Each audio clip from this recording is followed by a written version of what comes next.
All right, let's keep talking about these rookies for the 2022 NFL Draft. Come we on. got another quarterback for you, Samuel Howell, okay, out of North Carolina, 6'1", 220 pounds, coming out as a junior.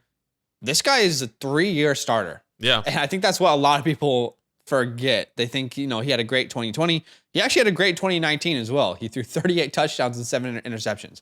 I mean, he has thrown, 93 touchdowns in his entire career? 92? My guy's doing work, I'll tell you that much. Over 61% completion percentage every year. I think he's a little bit more impressive than others do believe. But let's talk about him, Badaki. Where do you sit on this Sam Howell train? Yeah, look, he's actually very impressive. As I was looking through the tape, I was going through everything that he's done in his career, and he's a guy that I feel like I can trust. I can trust to lead my team in a 2-minute drill. Okay, this guy is very athletic. His arm strength is incredible, and the competitiveness is that's what you want out of a quarterback. Okay, right. And Sam Howell is that guy. He has a zip of an arm. He be throwing them dots. It is crazy, like middle of the field, like passes that you shouldn't throw because it's either going to get intercepted or the wide receiver is going to get popped. He's still making the throws. Worked in the ACC. Let's see if it works in the NFL. Yeah. So look, overall, and let's not forget what he's done on the ground. 828 yards on the ground in 2021 with 11 touchdowns. Crazy. This guy is a dual threat quarterback with a great arm, good football IQ. Once again, I trust this guy to lead my team down in a 2-minute warning as a rookie. And that sounds crazy because we haven't seen him. We don't know where he's going to go. The one thing for me, though, I don't think he can go to any team. He has to go to a team that actually has weapons around him. Right. And I think that's his only downfall. He's going to be a year or two guy to kind of really break it out. But if he goes to a team that has some good weapons, where there are teams out there that already have a good foundation around them, I think he can win a couple games, in my opinion. Yeah. All right, let's start off by saying there is no promises in this year's quarterback class, right? Yeah. So we have to just say that from the very beginning. Malik is obviously my one. I think he has the highest upside. However, after that, I do think it is very, very close between Kenny Pickett and Sam Howell. And everyone keeps talking about Kenny Pickett because he has this experience. He has, he's done it for so many years. Why are we forgetting that Sam Howell's done the same thing? Yeah, no one's talking about Sam Howell's experience. He's been a starter for 3 years in a row. Like I said, he's thrown 92 touchdowns, 23 interceptions. And you talked about the rushing yards last year. He didn't rush really at all, like in 2019 and in the 2020 season. I know why, though.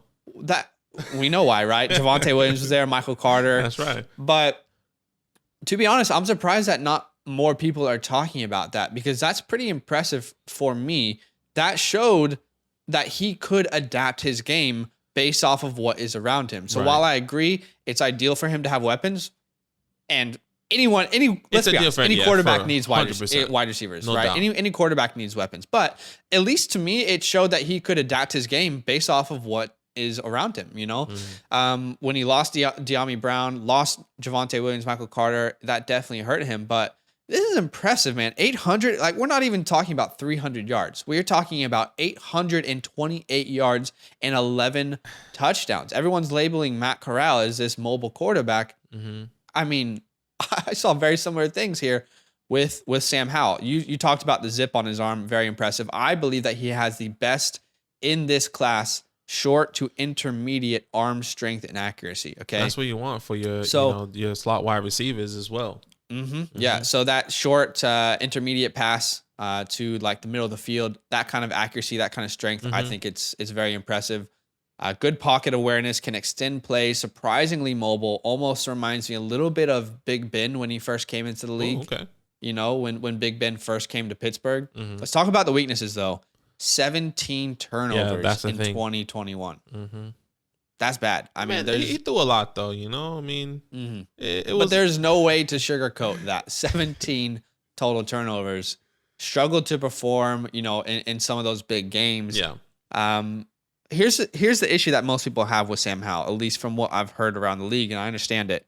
Some worry that he is not a finished product. Okay, not meaning that he's not good enough to be a starting quarterback in the NFL, but rather has he already reached his ceiling typically Right. when you're drafting a player out of college, you don't want them to have already been a finished product. Like that's why a lot of people aren't really hyped on Kenny Pickett. You want there to be things that you can develop. Josh Allen came into the league nowhere near a finished product. Lamar Jackson, nowhere near a finished product, right? Okay. You want a quarterback to come in the league where you see what he can be and you know the things that he's not good at you can potentially fix. So that's what some people are worried about. Is he a finished product? Okay. I think there's still growing for him to do, but I understand the perspective. Like there is no guarantee that he's a starting quarterback in the NFL, you know? Yeah. So it's interesting. Let's talk about his pro comps. Did one in particular stand out to you? Yeah, I actually have two, but I think we might have one of the same ones, but I'll say the one that I know we don't have the same. I know it's Derek Carr. Before the injury, he was a little bit mobile. He's a guy that Derek Carr has a decent arm as well, really good arm strength when he came into the league. So I see Derek Carr, and then our other probably pro comp is the same as well. Which is Carson Wentz. Okay, yeah. I said pre-injury Carson Wentz was someone definitely that stood out to me. I don't think he looks like the current Carson Wentz, but think about Carson Wentz before the injury. I think that's the type of player you could be looking at. Yeah, and I agree. Carson was a little bit less developed when he came into the league, but still I think that's an interesting comp. Also, like I said earlier, Big Ben. I see an early Big Ben, you know, when he wasn't so chunky, he was a little bit more mobile. So funny. Didn't look like he needed a hip replacement.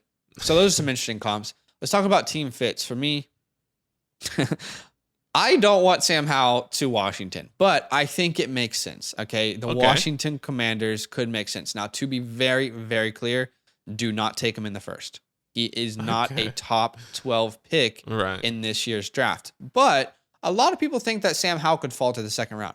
So if we're at the second round and the 11th pick in the second round, that's where I'm okay to grab him. I know that we don't end up getting the 5th-year option, but still, he is not a top 12 pick in the NFL. Right. Think about the pieces that are around him in Washington. You've got good pieces. Terry McLaurin, Curtis Samuel, who I think is still going to be a good wide receiver, a good X factor for them. De'Ami Brown, his old teammate from North Carolina. You got Gibson, J.D. McKissick. Think about that. Gibson, almost the Javonte Williams. I know they're different players, right? J.D. McKissick can maybe be the Michael Carter for him. And there's a good offensive line there at Washington. So for me, I think the Commanders make sense. Just do not spend a first round. I mean, maybe you have to trade into the last pick of the first round to get him. So you want the 5th-year option or something, but don't spend that first pick on him.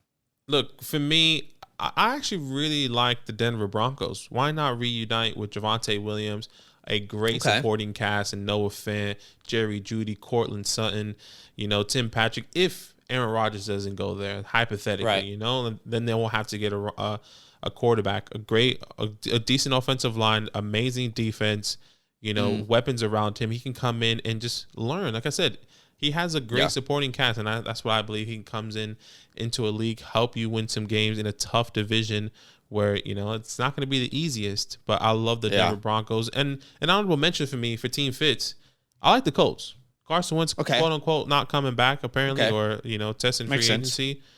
Once again, good, decent supporting cast. They probably need to draft another wide receiver in this draft. They have Michael Pittman, a great offensive line with Jonathan Taylor in the backfield. So why not go to either the Colts or the Broncos? I like those two team fits for him. Yeah, I think that makes sense. Colts, I mean, that's a great offensive line. You got Michael Pittman, Pitty City. So I think that makes sense. Look, for me, he is my quarterback 3, but the difference between Sam Howell and Kenny Pickett is he's quite small. Like it's in our grading system, it's quite close between them. So he's my quarterback 3. He's my quarterback 3 as well. Okay. Yeah. Let us know. Are you guys hyped on Sam Howell? Tell us in the comments below. Yo, what's good? Thanks for watching. We got a lot more videos. A lot more. If you want more videos. Watch it. You can also subscribe. Right now. If you want to. You need to. And lastly, don't forget that you can sign up to support the show and get exclusive content by going to patreon.com/fantasylandfam.